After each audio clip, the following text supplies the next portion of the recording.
ত্রুটির অঙ্ক করার সময় তোমরা যখনই ত্রুটি নির্ণয় করো আয়তনে বা ক্ষেত্রফলে শতকরা ত্রুটি, তখন দেখা যায় তোমাদের সবসময় বড় মানটা নিয়ে তারপরে শতকরা ত্রুটি হিসাব করতে হয়। বাট কেন আমরা বড় মানটা নিব, কেন ছোট মানটার ত্রুটি নিয়ে আমরা হিসাবটা করি? এটার কারণটা হচ্ছে একটা অ্যানালজিতে বুঝতে হবে, কারণ বইয়ে নাই। মনে করো তোমার বিয়ে, এখন তুমি বিয়েতে হচ্ছে 200 মানুষ দাওয়াত দিয়েছো। ওই পক্ষ থেকে তোমাকে ফোন করে বলা হলো আমাদের এখান থেকে 10 থেকে 20 জন গেস্ট এক্সট্রা আসতে পারে।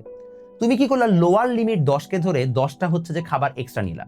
এক্সট্রা নেওয়ার পরে তুমি দেখলা যে চলে আসছে 215 জন। এখন তুমি 5 জনকে খাওয়াইতে পারবা? তোমার বদনাম হয়ে যাবে না? আর তুমি যদি 20 জনের জন্য রেডি করতে, তাহলে তোমার 5টা খাবার বাঁচতো, তুমি ওটা অন্য কাউকে দিয়ে দিতা, আর তোমার বদনামটা হইতো না। এই সেম এনালজিটা এখন হচ্ছে যে এখানে আমরা ইউজ করতেছি।